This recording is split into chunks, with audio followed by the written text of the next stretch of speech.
Good morning students. Good morning sir. आज का हमारा टॉपिक है रिफ्लेक्शन थ्रू प्रिज्म, यानी कि प्रिज्म के लिए अपवर्तन, प्रिज्म के लिए अपवर्तनांक। ठीक है, यहाँ पर हम प्रिज्म के लिए अपवर्तनांक का निगमन भी देखेंगे। ठीक है, और हमने आपको सबसे पहले बताया कि लाइट में सबसे इंपॉर्टेंट क्या होता है, उसका डायग्राम। क्या होता है? डायग्राम। अगर डायग्राम हमारी समझ में नहीं आता है तो हमारे पूरा डेरिवेशन हमारे दिमाग में भी नहीं आएगा। ठीक, तो सबसे पहला हमारा काम क्या रहेगा, इसके डायग्राम को समझना। तो डायग्राम के लिए हम क्या करते हैं, एक प्रिज्म लेते हैं। क्या लेते हैं? एक प्रिज्म लेते हैं। ये प्रिज्म है आपका। ठीक, और इस प्रिज्म का प्रिज्म कोण है ए। इस प्रिज्म का प्रिज्म कोण क्या है? ए। इस प्रिज्म पर एक प्रकाश कण आपतित होती है, एक प्रकाश कण आपतित होती है इस बिंदु पर। और आपने अपवर्तन के नियम पर पढ़ा होगा। क्या पढ़ा होगा कि आपतित किरण आपतन बिंदु पर डाला गया अभिलंब तथा अपवर्तित किरण तीनों कहां होती हैं? तल के एक ही बिंदु पर होती हैं। तो सबसे पहले क्या करना पड़ेगा, हमें अवलंब ढूंढना पड़ेगा। अवलंब की आवश्यकता और क्यों है? क्यों? क्योंकि ये माध्यम आपका n1 और ये माध्यम आपका क्या है? n2। ठीक, तो वायु प्रकाश की किरण जो कहां से जा रही है, वायु से कहां पर एंटर कर रही है? कांच पर। यानी माध्यम चेंज हो रहा है, और माध्यम चेंज होगा तो क्या होगा, प्रकाश कण अपवर्तित होगी, यानी प्रकाश कण में क्या होगा, विचलन होगा। और विचलन किसके थ्रू होता है? अविलंब के थ्रू, जो कि हमने पढ़ रखा है। क्या पढ़ रखा है कि जब प्रकाश कण विरल माध्यम से सघन माध्यम में एंटर करती है तो क्या होता है, अविलंब की ओर झुकती है। और दूसरी कंडीशन में जब अगर सघन माध्यम से विरल माध्यम में जाती है तो क्या होता है, अविलंब से दूर हटती है। तो उस थ्योरी के हिसाब से यहाँ पर डायग्राम ड्रॉ करेंगे। तो सबसे पहले जो प्रकाश आपतित हुई है वायु से कांच में एंटर कर रही है, या पहले माध्यम से दूसरे माध्यम में एंटर कर रही है, तो इसका क्या होगा, विचलन होगा। विचलन किसके थ्रू होगा, अविलंब के थ्रू होगा। तो सबसे पहले क्या चाहिए हमें, अविलंब। चूंकि ये सतह कैसी है, फ्लैट है, तो यहाँ पर जो भी अविलंब होगा वो कितने डिग्री में कोण बनाएगा? अविलंब मतलब क्या होता है, किसी सतह पर कितने डिग्री कोण बनेगा, 90 डिग्री का। तो यहाँ पर एक अविलंब ड्रॉ करते हैं। ये जो इस सतह पर कितने डिग्री में कोण बना रहा है, 90 डिग्री का। चलिए, अगर ये माध्यम चेंज ना होता तो ये प्रकाश कण कैसे जाती, बिल्कुल सीधी जाती है ना। लेकिन माध्यम चेंज हुआ है तो ये क्या होगा, अविलंब से क्या करेगी, विरल माध्यम से सघन माध्यम में आएगी, अविलंब के ओर झुकेगी। अविलंब कौन सा आपका, रेड वाला। तो ये प्रकाश कण इस तरह मूवमेंट करेगी, है ना। अगर ये इधर जाती तो अविलंब से दूर हटती, क्योंकि माध्यम कैसा है, विरल से सघन है, तो अविलंब क्यों झुकेगी। तो ये प्रकाश कण ऐसी न जाकर किस तरफ झुकेगी, इस तरफ। और ये प्रकाश कण इस तरह से मूवमेंट करेगी आगे की ओर, ये इस तरीके से। लेकिन आगे क्या है, ये दूसरी सतह पर रहेगी। अब प्रकाश कण जो है कांच को क्रॉस करके कहां जाएगी, वायु। कहां जाएगी, यानी कि सघन माध्यम से कहां एंटर करेगी, विरल माध्यम करेगी। फिर इसका क्या होगा, विचलन होगा, तब पुनः एक बार अपवर्तन होगा। अब अपवर्तन कैसे होगा, अविलंब से दूर हटेगी। क्यों, माध्यम सघन से कैसा हो रहा है, विरल। और दूर हटना का कहां से हटाएंगे, अविलंब। तो सबसे पहला हमारा काम क्या रहेगा, अविलंब ढूंढना, है ना। तो अविलंब क्या होता है, जो किसी सतह पर कितने डिग्री का कोण होना है, 90 डिग्री का। तो यहाँ पर जो अविलंब है वो कैसे, हमने बैगनी कलर का ड्रॉ कर दिया, इसमें दोनों अविलंब अलग अलग आपको पता है। तो इसमें क्या होगा बेटा, अगर ये माध्यम चेंज ना होता तो प्रकाश कण कैसे जा रही होती, सीधी जा रही होती। लेकिन माध्यम चेंज हुआ है, ये प्रकाश कण कहां की मूवमेंट करेगी, नीचे की ओर। तो ये अविलंब से कहां हटेगी, दूर हटेगी। तो ये प्रकाश कण ऐसी न जाकर के ऐसी निर्गत होगी, इस तरीके से। ठीक, समझ में आया। पहले अपवर्तन में प्रकाश कण क्या हुआ है, आई है, आपतित हुई है, अविलंब की ओर झुकी है, स्ट्रेट हो गई है।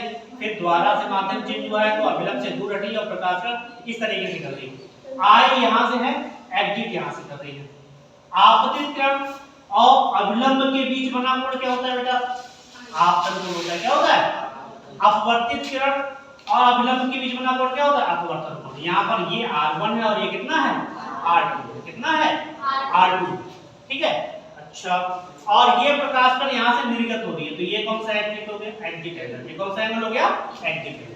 अब पूरी बात यहाँ पर ये है कि प्रकाश किरण आ ऐसे रही और निकल ऐसे से, ये प्रकाश कण कितने कोण विचलित, यानी इसका विचलन कितना हुआ है। तो इसको क्या करने के लिए हम क्या करेंगे, ये जो रेखा है, जो निर्गत किरण है, इसको हम थोड़ा पीछे की ओर बढ़ाएंगे इस तरीके से। इस रेखा को कहां की ओर बढ़ाएंगे, पीछे की ओर। तो हमें एक चीज दिखेगी, क्या दिखेगी, प्रकाश का आई ऐसे है, यहां पर इतने डिग्री मुड़ी है, फिर यहां से, यानी विचलन कोण हम प्राप्त कर सकते हैं डेल्टा कोण।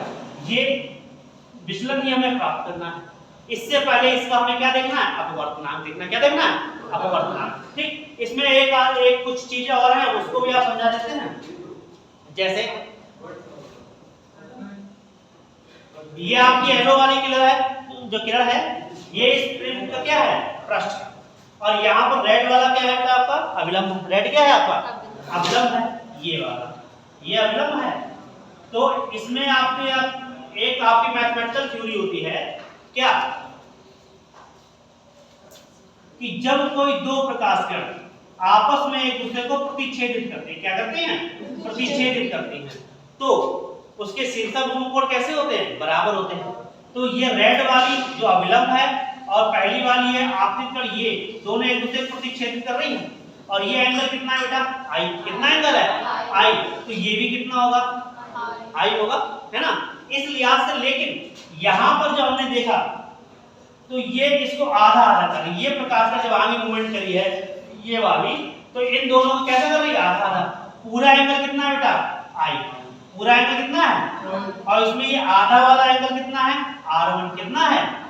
तो बचा हुआ एंगल कितना हो गया, i माइनस के r1। ये पूरा एंगल i है, इसका आधा एंगल कितना है, r1।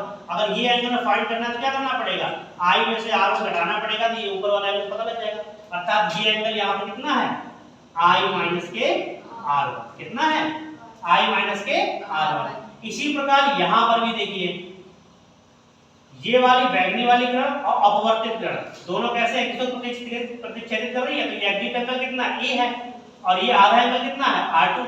अगर ये हमें फाइंड करना है तो ये भी पूरा कितना e होगा, और e में से r2 घटा देंगे तो ये कितना हो जाएगा, e माइनस के r2। कितना हो जाएगा, e माइनस के r2। ठीक, ये हमारा क्या है, डायग्राम है इस प्रिज्म के लिए। इसी के बिहाफ में हमें इसको क्या करना है, सॉल्व करना है।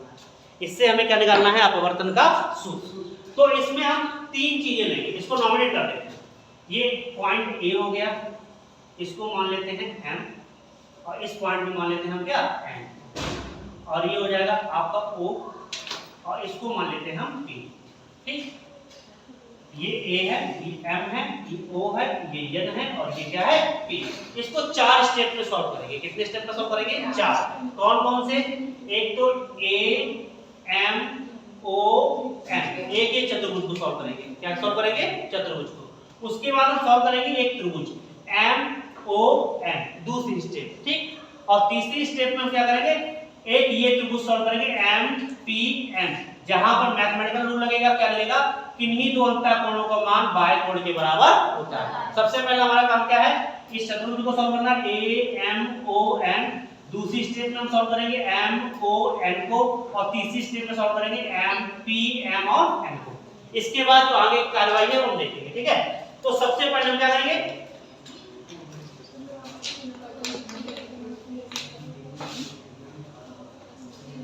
चतुर्भुज, चतुर्भुज कौन सा बेटा, a m o n में, इसमें a m o और n। चतुर्भुज के चारों कोणों का योग कितना होता है, 180 है। तो पहले एंगल ले लेंगे a m o, angle a m o plus angle m o n, angle m o n plus angle o n a, o n a और plus angle n a m, n a m। सभी का कोण, सभी का योग कितना होगा बेटा, 360। चतुर्भुज के चारों कोणों का योग कितना होता है, 360, और त्रिभुज के तीनों कोणों का योग कितना होता है, 180। ये ध्यान रखिए बेटा ना।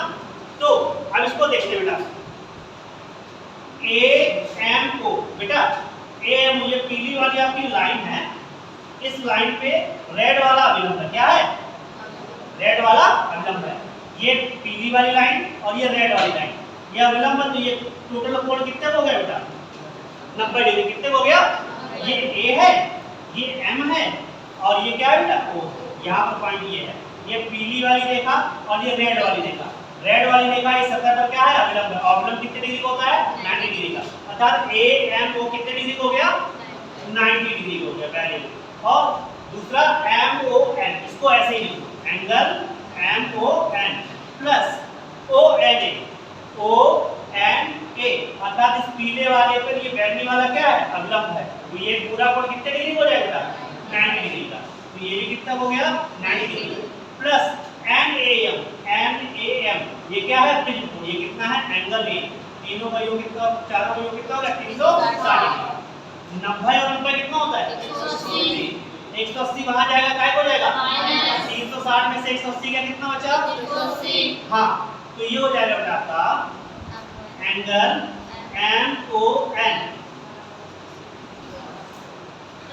Plus angle A is equal to 180 अंश। कितना हो जाएगा 180 अंश। या एंगल ए बराबर हम लिख सकते हैं 180 अंश माइनस का एंगल एम ओ एन। किसे मान लेंगे हम समीकरण पहली स्टेप खत्म हो गई। ठीक, अब दूसरी स्टेप में क्या करेंगे हम त्रिभुज को सॉल्व करेंगे एम ओ एन। किसको सॉल्व करेंगे एम ओ एन को। त्रिभुज एम ओ एन से क्या हो जाएगा एम ओ एन से देखेंगे बेटा एम ओ एन से देखेंगे कितने एंगल है। इसमें एंगल एक मिल रहा है M O N plus O N M, angle O N M plus angle M N O N M O. Angle कितना हो गया एन एम ओ। और त्रिभुज के तीनों कोणों का योग होता है कितना 180 अंश। कितना होता है 180 अंश। इस लिहाज से यहाँ पर देखिए हम क्या कर सकते हैं angle M O N plus O N M. O N M कितना है बेटा R2। कितना है R2 है और एन एम ओ कितना है R1। कितना है R1 है और बराबर कितना है 180। या हम इसको वहां ले जाके क्या हो जाएगा तो R2O प्लस R1 वाला कितना हो जाएगा 180 अंश माइनस के एंगल MON। इसको मान लेंगे समीकरण 2। क्या मान लेंगे समीकरण 2। अगर हम समीकरण 1 और 2 को देखें, समीकरण 1 और 2 को देखें तो क्या है 180 अंश माइनस MON। यहाँ पर भी 180 अंश माइनस MON। अगर दो समीकरणों के एक पक्ष बराबर है तो दूसरे पक्ष भी कैसे होंगे बेटा बराबर। समीकरण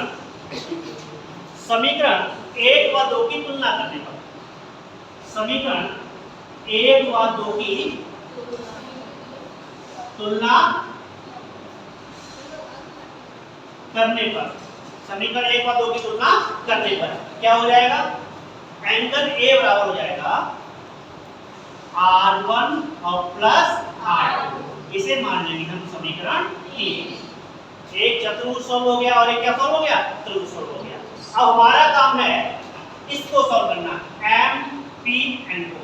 यहाँ पर अगर आप देखें ये इस तरीके की कंडीशन है, बाह्य कोण है आपका डेल्टा, अंतर कोण है आपके I माइनस के R1 और E माइनस के R2।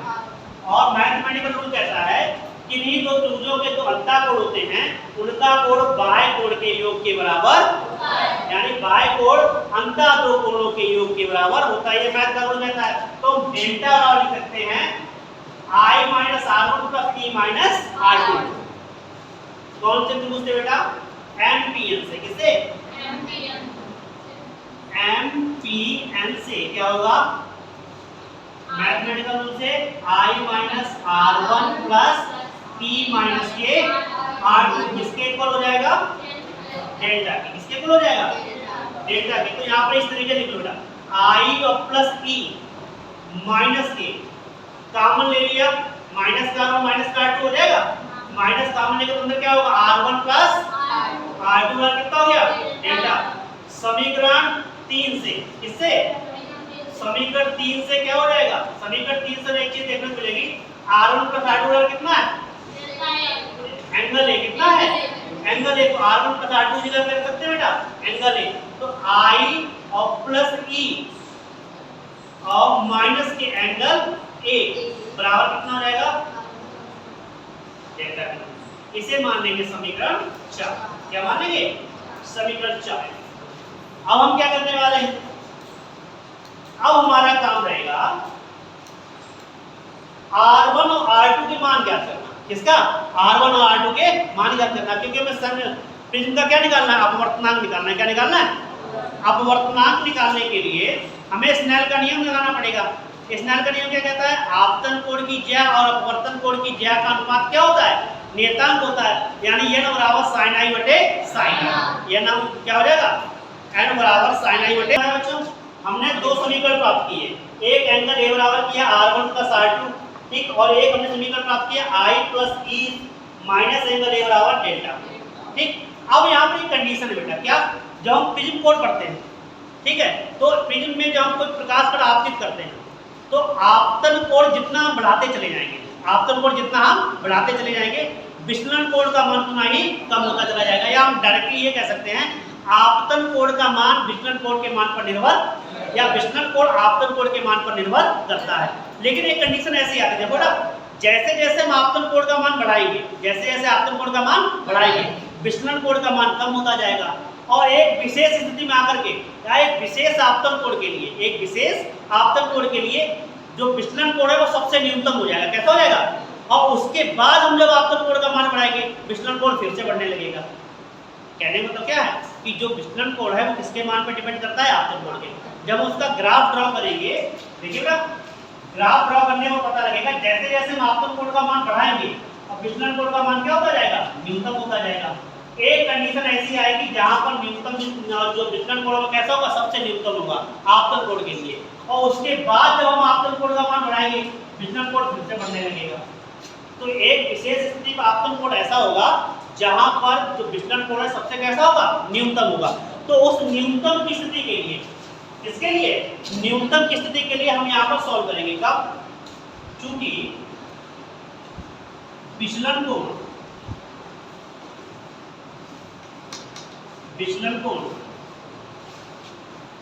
आपतन कोण के मान पर निर्भर करता है।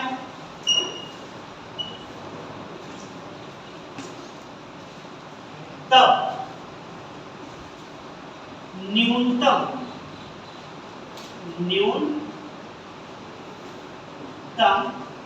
विचलन की स्थिति में, न्यूनतम विचलन की स्थिति में, हमने जो बताया न्यूनतम विचलन की स्थिति में या किसी भी न्यून कोण की स्थिति में, यानी कि बहुत छोटे सूक्ष्म कोण की स्थिति में जब लाइट को देखते हैं, उस कंडीशन में सभी कोण कैसे हो जाते हैं, एक दूसरे के इक्वल। जब कोण कैसे हो, बहुत ज्यादा छोटे हो, तो सभी कोणों को एक दूसरे के इक्वल माना जा सकता है। तो इस कंडीशन में हम कह सकते हैं अगर सभी कोण सूक्ष्म हैं तब R1 और R2 दोनों इक्वल हो जाएंगे, किसके, R के। R1 R2 किसके इक्वल हो जाएंगे, R के। और आपतन कोण का जो मान है वो निर्गत कोण के मान के बराबर हो जाएगा। कहने का मतलब ये है कि R1 और R2 की जगह क्या रख सकते हैं, R, और I की जगह E रख सकते हैं, E की जगह I रख सकते हैं, क्योंकि इस स्थिति में न्यूनतम विचलन की स्थिति में सभी कोण कैसे लगभग एक जैसे, एक बराबर है, सभी कोण बहुत छोटे हैं। तब हम क्या करेंगे, समीकरण 3 से देखेंगे। किससे देखेंगे, समीकरण 3 से देखेंगे। क्या, एंगल A बराबर R1 की जगह क्या रखना है हमें, R, और R2 की जगह क्या रखना है हमें, R। तब एंगल A बराबर कितना हो जाएगा, 2R, और R बराबर हो जाएगा एंगल A/2। इसे मान लेंगे हम समीकरण 5। क्या मान लेंगे, 5। इसके बाद देखते हैं, इसके बाद क्या देखते हैं, समीकरण 4 से। किससे, समीकरण 4 से। 4 से क्या होगा, I की जगह E है, E की जगह I, क्योंकि हमें स्नेल का नियम लगाना है, किसका मान चाहिए, I का, तो E की जगह हम क्या पुट कर देंगे, I। तो I और प्लस E की जगह क्या रखते हैं बेटा, I और माइनस के A बराबर डेल्टा मिनिमम की कंडीशन। हम न्यूनतम कोण की कंडीशन देख रहे हैं ना, विचलन कोण कैसा है, न्यूनतम की स्थिति में। तब यहाँ पर कितना हो जाएगा 2i माइनस एंगल a और डेल्टा मिनिमम a वहां जाएगा, काय हो जाएगा प्लस का हो जाएगा, डेल्टा मिनिमम प्लस a और i वाला कितना हो जाएगा delta minimum plus a by 2। हमें i और r के मान प्राप्त हो गए हैं, इसको मान लेंगे हम समीकरण 6। क्या मानेंगे समीकरण 6। अब हम यहाँ पर क्या लगाने वाले हैं स्नेल का नियम। क्या लगाने वाले हैं स्नेल का नियम, स्नेल का नियम। वायु का माध्यम N1 और कांच का माध्यम N2 है ना। तो जहां पर प्रकाश जाता है उससे पहले, जहां से आता है वहां पे बाद। तो ये क्या हो जाएगा N2 upon N1 is equal to sine i बटे साइन r। यहाँ पर i की वैल्यू कितनी है, यहाँ आप लिख दो समीकरण 5 व 6 से। किससे 5 व 6 से। तब N2 upon N1 is equal to sine i का मान कितना निकाला बेटा आपने, delta minimum plus a by 2 upon r का मान कितना निकाला हमने बेटा a बाई 2। ठीक, ये क्या है प्रिज्म के लिए अपवर्तन का सूत्र। अगर हम जो कांच का अपवर्तनांक N2 बराबर मान लें कितना n, और जो N1 किसका है वायु का, N1 बराबर कितना मान लें a। तब यहाँ पर N2 बराबर n सकते हैं, N1 बराबर कितना रखें a। तो यहाँ पर आपका मान हो जाएगा n is equal to sine delta minimum plus a by 2 upon sine a by 2। ये तो हो गया अपवर्तन, अपवर्तनांक किसके लिए प्रिज्म के लिए। प्रिज्म के अपवर्तनांक का सूत्र कितना है n is equal to sine delta minimum plus a by 2 और अपॉन साइन a बाई 2। अब हमें मिल चुका है अपवर्तनांक, हमें ज्ञात करना क्या है विचलन कोण। क्या ज्ञात करना है विचलन कोण। अभी आप लोग कितना नोट डाउन कर लीजिए, ठीक है, उसके बाद इसको रब करके आगे करते हैं। नोट डाउन करो नोट डाउन। चलिए अब हमें क्या करना है विचलन कोण। तो इस कंडीशन में इस वाले सूत्र को हम दोबारा लेंगे। n बराबर कितना आया हमारा sign delta minimum plus a by 2 upon sine a by 2।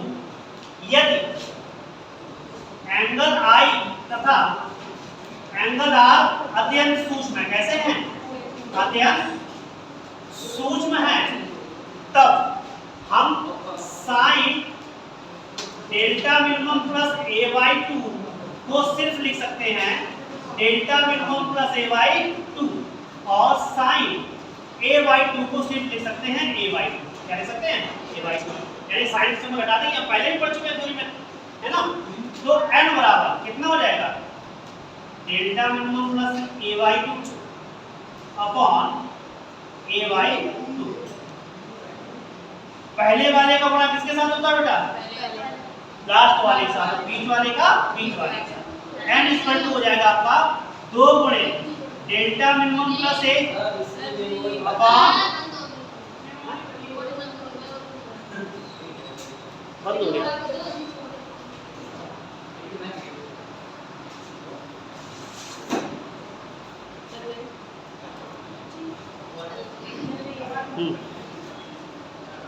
To delta minimum plus ए और बटे 2 गुणे ए से 2 के 2 कैंसिल आउट, इसका n का गुणा किसके साथ होगा a के साथ, तो n इंटू a बराबर डेल्टा मिनिमम प्लस a इधर ले आओ तो डेल्टा मिनिमम प्लस a इधर आएगा, काय हो जाएगा माइनस का, तो डेल्टा m बराबर कितना हो गया a कॉमन हो जाएगा n माइनस 1। न्यूनतम विचलन का कोण अगर मान निकालना हो तो इस सूत्र से निकाल सकते हैं। ये आपका विचलन कोण हो गया।